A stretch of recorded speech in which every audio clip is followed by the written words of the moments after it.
Olá, seja bem-vindo ao projeto Memórias Vivas Siqueirenses, onde nós entrevistamos grandes personalidades da arte, da cultura da nossa região e da nossa cidade. E essa noite estamos aqui com a escritora Adri Marques, ela que é escritora e professora, e vai contar um pouco do trabalho dela para a gente. Prazer ter você aqui, Adri. E se você quiser se apresentar para o pessoal, falar um pouco sobre a sua carreira, sobre os seus projetos, fique à vontade. Em primeiro lugar, boa noite. Muito obrigada pelo convite. Sou Adri Marques, sou professora na cidade de Curitiba, já há 19 anos pela rede municipal. Sou professora de educação infantil. E há 5 anos eu me encontrei no dom de escritora. Até o Flávio uma vez me disse assim que a gente sempre é escritor, né? Mas eu não tinha me encontrado nesse meu dom. Então, há 5 anos eu me encontrei ali na escrita. Muito legal. E assim, falando um pouco sobre o seu trabalho, como escritora, você disse que se encontrou. Como é que foi esse processo? Como é que você começou a tatear esse caminho, de ir pela escrita?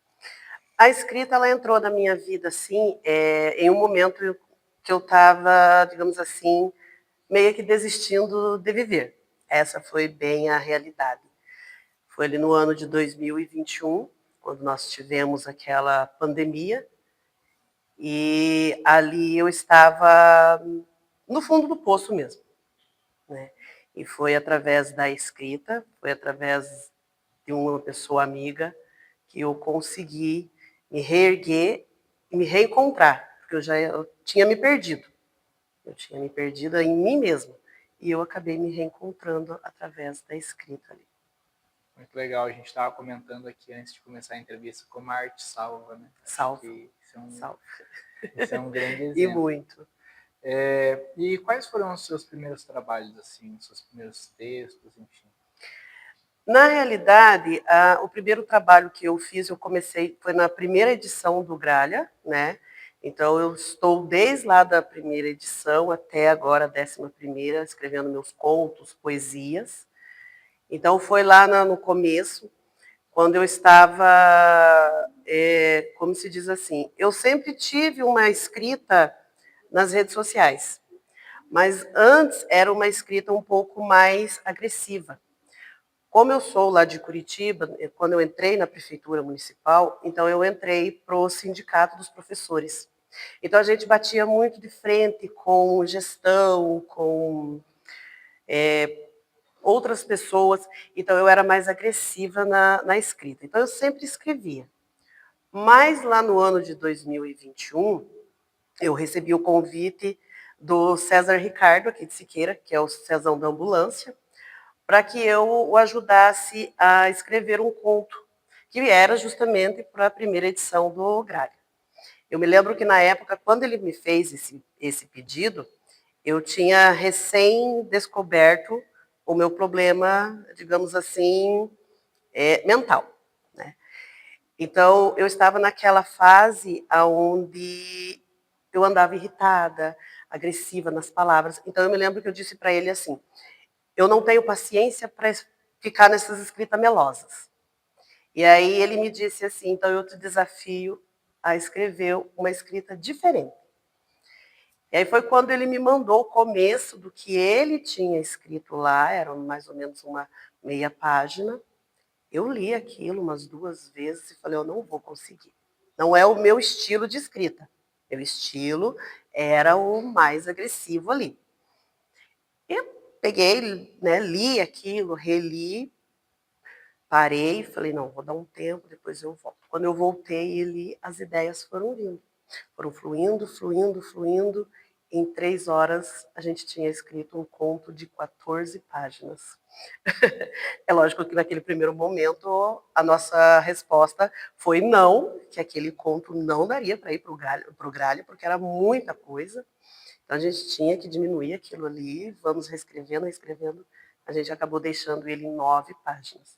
Então, foi o meu primeiro trabalho, Surpresas da Vida, que foi escrito junto com, né, também escritor César Ricardo, que conta a história de uma jovem onde misturou romance, aventura, drama policial, suspense, tudo em um mesmo conto ali. E foi um sucesso, né? A primeira edição do Gralha, e foi uma alegria muito grande. De repente, eu estava num jornal e não imaginava que iria tão longe como foi, graças a Deus. E até me lembro que quando foi publicado no Face a primeira edição, aí eu recebi o convite, né, do Flávio Mello, que ele queria que eu escrevesse um conto, mas só meu, já para a segunda edição.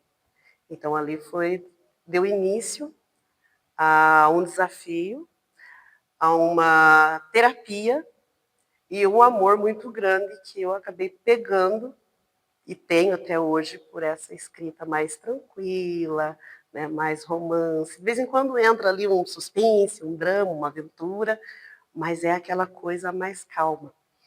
Eu digo que saiu a Valdriane agressiva nas palavras e entrou a Adri Marques, tranquila, mais calma, que vem assim, como é que eu vou dizer? Eu venho me lapidando a cada dia, ninguém é perfeito, né?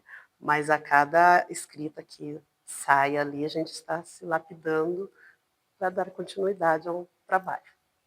Muito legal. E aí, desde então, foram quantos textos publicados? Olha, só de contos no Gralha são 11, né? É um que estão ali. Mas entrou também poesias. Tenho já várias poesias no Gralha mesmo. Contos que foram para outras cidades. Eu tenho um conto publicado no livro Sarau Brasil 2024. Tem o conto de Toledo, que eu participei esse ano também, foi um conto para lá, Primas Aventureiras. Tem o conto que foi para São Paulo também, não me recordo agora o nome do concurso, mas também já tenho contos que foi para fora. Muito legal, muito legal. E aí eu vi que você trouxe um livro aqui, até se você quiser Trouxe, mostrar. trouxe. Foi o meu primeiro livro, que foi lançado no ano de 2022, Infâncias do Passado. Ele é uma trilogia, então tem o Infância do Presente e o Infância do Futuro, que pretendo estar lançando aí entre 2025 a 2026, pretendo estar lançando os dois. E esse eu sempre digo assim que é o bebezinho de mamãe, né? Porque você ter um livro seu é uma coisa maravilhosa, né? E esse Infância do Passado, ele vem contando aqui um pouco lá da nossa infância mesmo, lá dos anos de 1980, 85. Às vezes eu brinco até os anos de 95 ali, né? Depois disso, a brincadeira das crianças se modificou um pouco, né? Lá nessa época era o carrinho de rolimã, né? Era a pipa, até a capa do livro, né? Tem uma aranha dentro de um vidro, que foi uma homenagem que eu fiz aos meus dois irmãos, o Walter e o Valberto, porque eles tinham, quando criança, eu me recordo, a brincadeira de pegar a cerinha da aranha, fazer uma bolinha, colocar num fiozinho e caçar a aranha e colocar dentro de um vidro. Nunca entendi o real motivo dessa brincadeira, né? Eu tenho pavor de aranha. Mas era uma coisa do nosso tempo. Então, essa infância do passado, ele vem muito contando sobre isso. Essa brincadeira da aranha eu ainda fiz quando eu era criança. Né? Então, eu nunca entendi ali, né, o motivo dela, né? Mas enfim. Hoje em dia eu penso que a gente não tinha muito juízo mesmo, mas eu acredito também. Mas é muito interessante, Tri. E assim, no seu trabalho como escritora, né, teve algum autor que te inspirou, né, que você buscou ali uma inspiração, né, um modelo? Sinceramente, não. Porque assim, eu fui pega tão de surpresa nessa descoberta que não. Eu sou uma pessoa assim que antes eu não sou de leitura. Não era e não sou. Eu não tenho a paciência de sentar e ler, né? Então, não, foi assim, acho que uma inspiração minha mesma. Eu mesma fui me inspirando em mim mesma. E foi indo, foi acontecendo. Muito legal. E assim, a sua história, né, é muito interessante, ela mostra como essa arte traz essa transformação, né, Uhum, e como ela pode ser um ponto de apoio, né, realmente para as pessoas. E eu sei, né, já vi que você já deu aqui uma palestra para a gente, já. e que você busca também contar essa sua história para transformar outras pessoas, né? Se você puder falar um pouquinho para a gente desse seu lado. Então, a palestra que eu dei aqui foi no ano de foi em 2023, né, foi sobre um transtorno mental que eu acabei sendo diagnosticado em um momento difícil que eu passei. Então foi a superação em ação, sou bipolar, e agora? Essa bipolaridade, ela veio à tona no ano de 2020. Então, em 2020, um final de semana em casa, a gente em família, passamos, e no trabalho eu sou uma pessoa assim que eu faço amizade muito fácil. Eu gosto de conversar, eu gosto de dar risada, e não foi diferente no meu trabalho. Então eu tinha uma pessoa de muita confiança no meu trabalho, a gente conversava muito. E um dia, em poucas palavras, eu digo assim, mal interpretadas. Aquela amizade foi como se uma taça de vidro tivesse caído e o cristal quebrou. Então, isso foi numa sexta-feira. E ali eu me lembro que naquele dia eu chorei muito. Eu comecei a chorar, chorar, chorar, porque eu tinha perdido uma amizade. Eu tinha quebrado aquela amizade. E no sábado, já em casa, a gente recebeu uma notícia que um conhecido da família, de toda a nossa família, havia falecido com o mesmo problema que o meu pai tinha acabado de passar, que era um infarte. Então tinha pouco tempo que o meu pai teve um infarte, foi para Arapongas, ficou em UTI, tudo. E esse amigo dele, né, da época de sítio lá, veio a falecer com esse mesmo problema. Então aquilo já mexeu bastante comigo. Já ficou na minha cabeça. Então já tinha vindo a situação da sexta-feira do trabalho e veio essa situação do sábado. E no domingo, a gente tinha o costume, né, em casa, de fazer o almoço em família. Era eu, meu esposo, meus 2 filhos, então a gente fazia aquele almoço em família, ficava por ali e tal. E nesse dia eu me recordo que tinha jogo, e na hora do jogo eu disse para ele assim: eu vou dormir um pouco, depois a gente conversa. Fui dormir. E quando eu acordei, na época nossa filha era adolescente, hoje ela tem 18 anos, ele falou para mim assim: a gente precisa conversar sobre a nossa filha. Falei, tá bom. E adolescente, eu sempre digo assim que alguns é mais para aborrecentes, né? E a minha era uma dessas, a aborrecente, que eu quero fazer tudo do meu jeito na hora que eu quero. Então a gente sentou para conversar, e quando eu me relacionei com o pai dela, eu tinha 16 anos de idade. E ele já tinha 3 filhas do primeiro casamento dele, que morava com ele. Ou seja, eu criei elas. Então, na época, era uma de 2 anos, uma de 3 anos, de 5 anos e uma de 7 anos, e eu de 16 anos. E eu passei a me dedicar à minha juventude, já sendo mãe, já sendo dona de casa. Então, foi tudo assim, atropelado, né? Atropelado. E aí, fomos conversar sobre a nossa filha, um questiona de lá, outro questiona daqui, ela junto também, questionando. Quando ele falou para mim assim, ela está assim porque você não sabe ser mãe. Então aquilo me machucou muito. E eu só me lembro que eu respondi para ele assim, exatamente. Hoje eu não sei ser mãe da nossa filha, porque eu perdi o meu tempo sendo mãe das tuas filhas. Ali eu já não me recordo de mais nada. Não lembro mais nada. E na segunda-feira, nós temos um filho junto também, temos um casal, o menino tem 25 anos, ele é especial, é autista. Na segunda-feira, como de costume, todo dia da semana, eu me levantei às 5h30 da manhã para organizar as coisas do meu filho para ele ir para a escola. Daí foi quando o meu marido falou para mim assim, você não vai trabalhar hoje. Eu falei, por que não? Daí ele falou assim, você está de atestado? Lá nós chamamos de LTS. Eu falei, de LTS? Eu falei, por quê? Eu falei, mas eu estou bem. Ele falou, você não lembra de nada? Eu falei, não, o que aconteceu? Nesse momento ele veio, me pegou pela mão e me levou pela casa. A primeira coisa que eu vi assim no chão, espatifado, digamos assim, foi meu celular. Eu olhei, me espantei quando eu olhei a televisão quebrada, cacos de vidro no chão, a cozinha, várias coisas quebradas. Eu olhei para o meu pé estava cortado. Ele falou, você não se recorda de nada? Eu falei, não. Eu não me lembrava de absolutamente nada. E aí ele falou assim, você entrou numa crise muito grande de nervosismo, né? Até o momento ele achava que era isso, de irritabilidade e nervosismo. E eu te levei para o hospital. Chegando lá no hospital, eles encaminharam a gente para uma clínica psiquiátrica e você foi diagnosticada com transtorno bipolar. Para ser sincera com você, naquele momento ali, o meu chão abriu. Eu comecei a chorar, a primeira frase que eu disse depois que ele me falou isso, eu falei assim, eu não sou louca.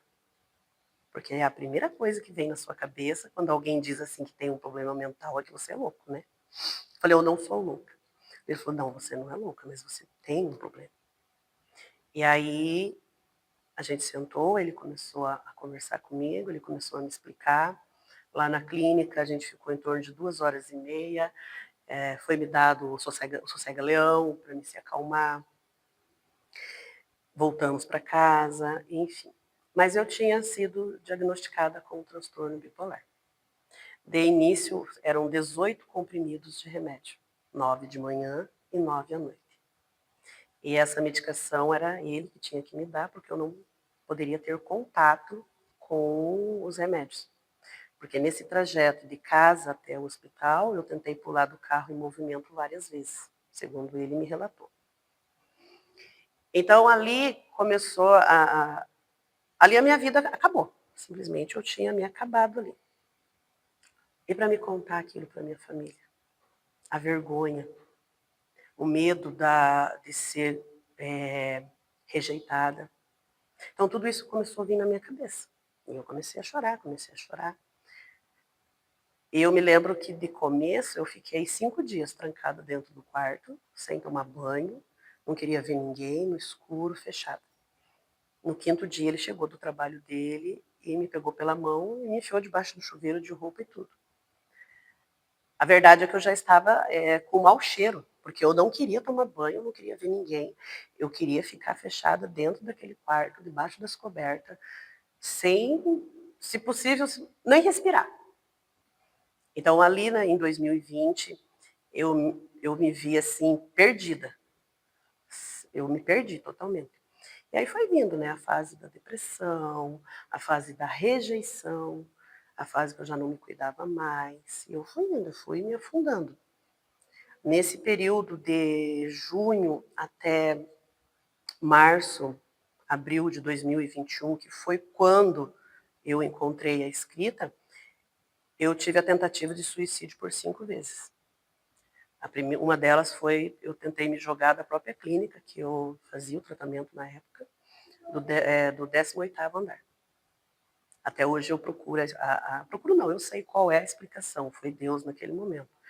Que quando eu estava para me jogar, eu senti uma mão me puxando. E eu voltei. Só que quando eu me virei, não tinha ninguém ali me puxando da janela. Enfim, então essa foi uma das minhas tentativas de suicídio. E eu me lembro que a minha mãe com meu pai saíram daqui de Siqueira, foram para lá ficar uma semana comigo lá para tentar me acalmar, mas mesmo assim eu não queria ajuda. Eu não queria ajuda.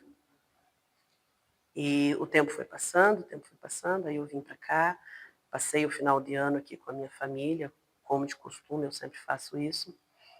E no ano de 2021 a gente retornou ao trabalho. E aí foi mais um desafio para mim, voltar ao trabalho. Porque foi ali onde tudo começou.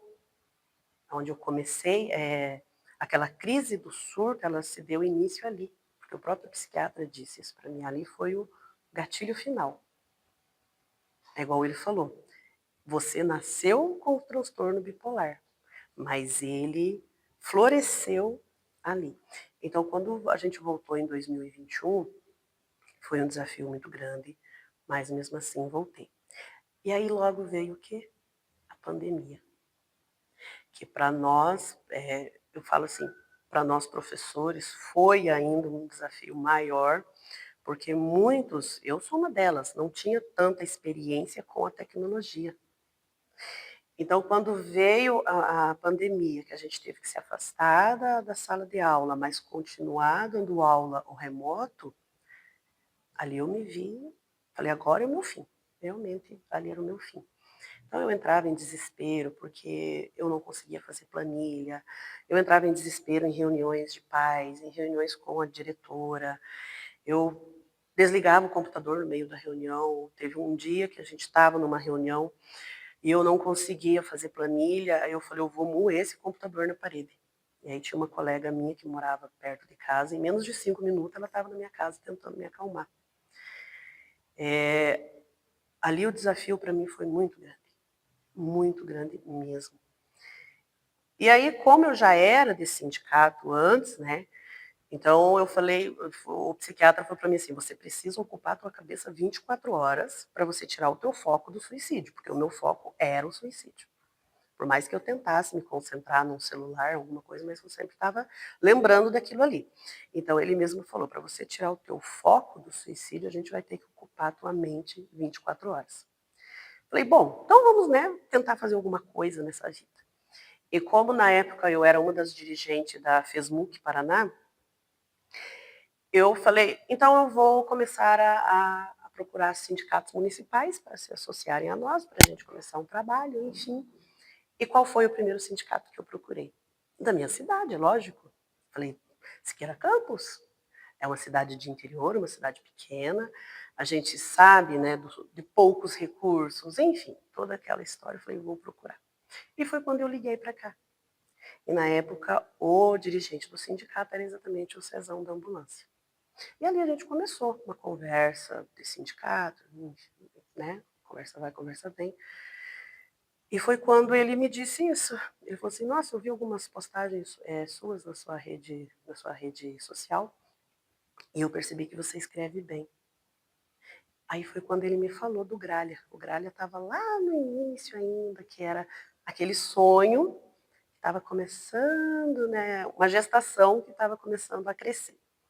E foi quando ele me falou do Gralha, foi quando ele me falou dessa ajuda na escrita para ele, que eu disse não de começo, eu falei que não. E depois eu fui me envolvendo, fui indo. Quando eu me dei por si, a gente já estava na terceira edição do Gralha, e eu me vi ali dentro daquele jornal. Falei, gente, mas eu estou aqui. E quando eu comecei a escrever, eu fui aos poucos conseguindo me desligar do suicídio. Eu fui conseguindo tirar aquilo da minha cabeça. Foi quando eu comecei a pensar assim, falei, poxa, eu tenho uma família maravilhosa, eu tenho filhos, eu tenho amigos, e agora eu tenho mais uma coisa que me auxilia. E eu comecei a escrever.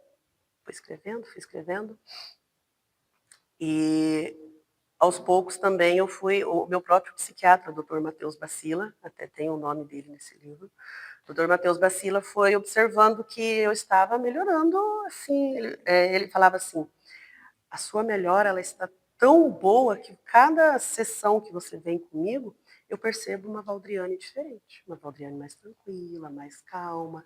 Eu já fui deixando de falar do suicídio, eu já fui falando em novos projetos. Foi quando eu contei para ele que eu estava escrevendo. E nisso, ele, em 3 meses, das 9 medicações, né, de medicação controlada que eu tomava diariamente, que eram os 18 comprimidos, mas era dividido de manhã e tarde, em 3 meses eu estava com 4 comprimidos só. Aquela medicação já estava saindo. A medicação ele foi tirando, ele falou, vamos fazendo o teste. E ele foi tirando aos poucos e ele ainda comentou comigo, ele falou assim, você é um caso raro para mim. Porque ele falou assim, a bipolaridade ela é um transtorno que nesse momento eu estou aqui falando com você. Mas se começar um barulho atrás de mim, aquilo já começa a me irritar, eu já vou mudando o meu semblante, a minha voz já vai ficando um pouco mais agressiva, eu já vou, sabe, a minha respiração já vai mudando. E ele falou assim, você está mais calma, mais tranquila, até a tua fala está tranquila. Aí ele perguntou para mim, ele falou assim, o que que você está fazendo quando você sente que você está na crise da agressividade? Eu falei, nada. Eu pego lá um papel e uma caneta e vou escrever. Aí foi aonde ele olhou para minha cara e falou assim, você parou para pensar que você sozinha descobriu a tua principal terapia, que é a escrita? E ali eu comecei a pensar. E realmente, a escrita, ela é a minha terapia principal.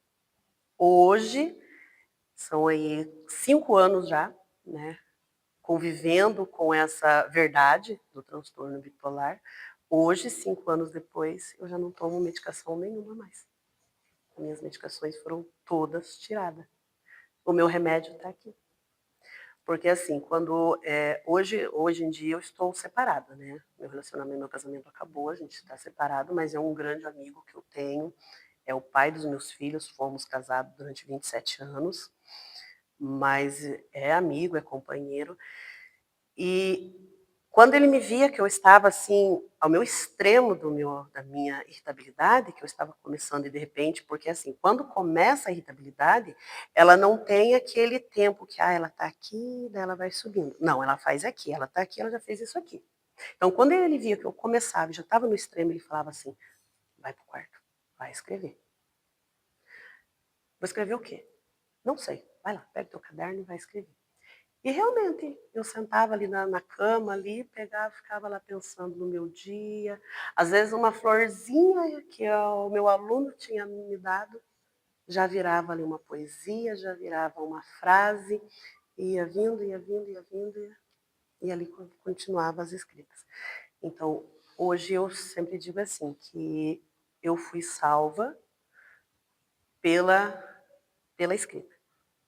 E daí, como você me perguntou lá no começo, quem foi, né, um autor que eu me inspirei? Nenhum. Eu me inspirei em mim mesma.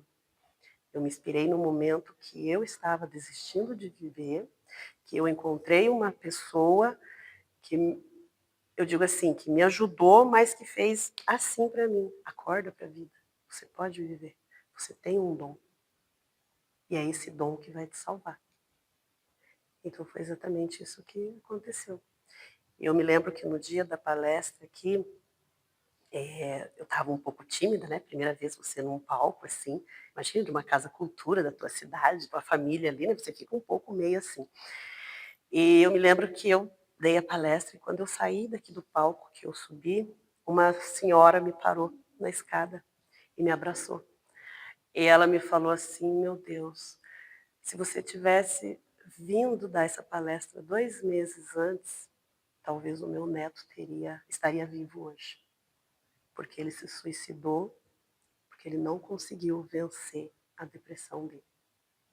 E aquilo mexeu comigo. Eu falei, olha, né, a minha história pode servir de inspiração não, pode servir assim de um conforto para as pessoas não desistirem.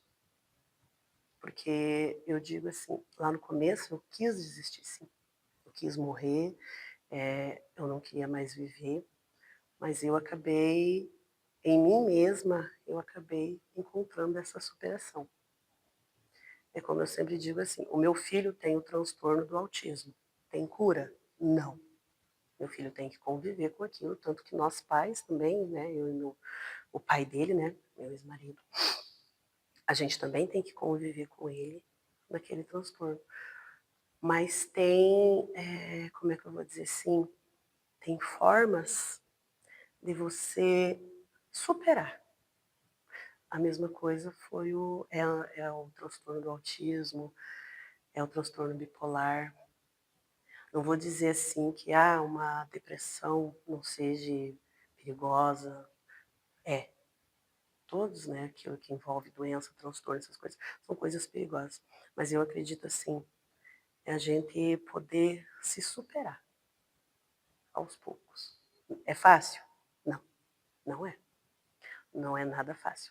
Mas quando você tem ali a força de vontade, depois que você leva aquele chacoalhão, você consegue. E hoje, graças a Deus, eu consegui. Está aqui meu livro que eu lancei, está vindo aí mais 2 pela frente.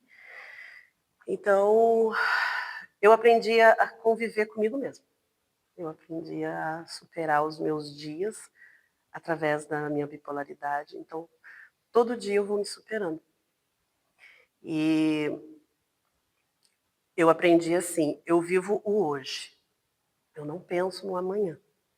Porque se eu for pensar no amanhã, eu vou pensar assim, meu Deus, amanhã eu tenho aula para dar, eu tenho crianças que vão gritar no meu ouvido, eu tenho uma diretora, eu tenho uma pedagoga, então a minha mente já vai começar a mil de novo. Então eu vivo hoje, eu vivo agora.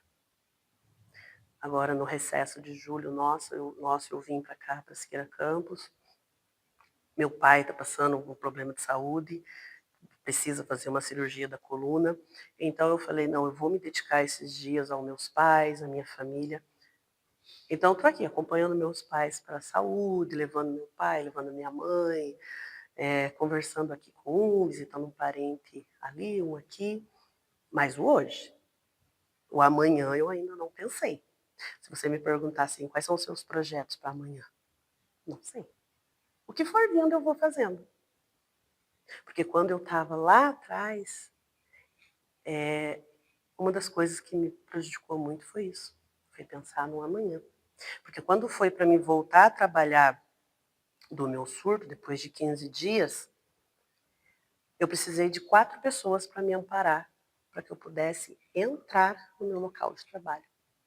Só que aquilo, ele foi, esse ter que entrar com 4 pessoas, ele veio já desde o primeiro dia que eu estava de atestado. Porque eu fiquei pensando, gente, como que vai ser o meu retorno? Eu vou ter que olhar para a cara dessa pessoa de novo, eu vou ter que ver essa pessoa, eu vou ter que reviver tudo. Então eu fui criando o problema ainda maior. E hoje não, hoje eu falo, eu vou ver o hoje, o amanhã eu vou vendo aos poucos. É a mesma coisa agora, a gente está, né, meu pai precisa fazer uma cirurgia de coluna, então eu não fico pensando lá na cirurgia. Eu fico pensando no hoje. Não, vou levar meu pai hoje, vamos fazer um exame. Vai sair o resultado amanhã, então amanhã eu levo o resultado, aos poucos eu vou indo.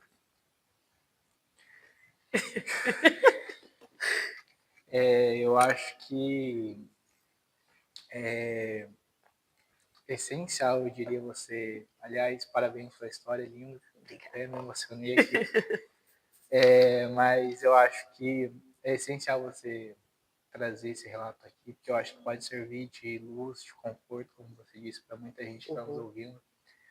Porque eu acho que, infelizmente, hoje ainda a gente ainda tem um tabu muito grande, né, com essas questões transtormentais, seja, né, a questão do problema em si, a questão da busca pelo tratamento. Muita gente, né, evita, às vezes, até a terapia, né, por conta desse estigma, né.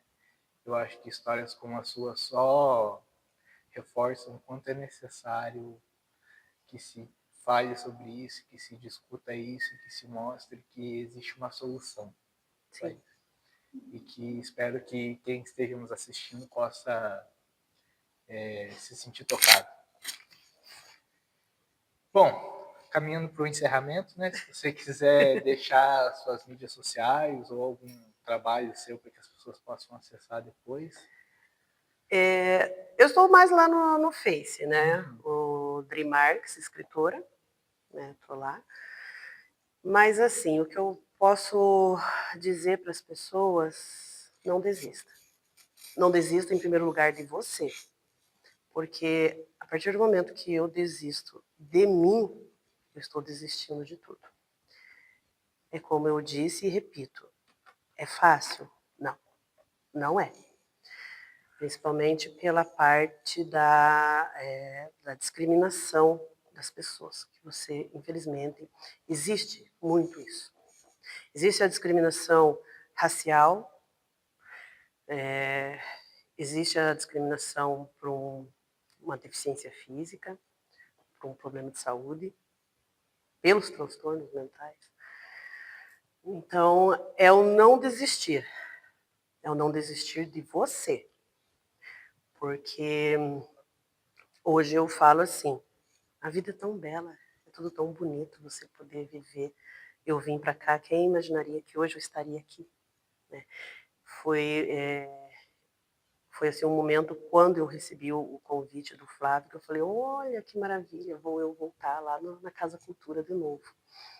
E quando ele me fez esse convite, eu já vim com esse pensamento. Falei, não, vou falar um pouquinho, né, do meu livro, mas também falar um pouquinho sobre o meu transtorno, sobre essa superação, porque quando eu saí desse palco, que eu ouvi isso dessa avó, foi ali que eu pensei comigo, falei, a minha história, ela pode ajudar outra pessoa.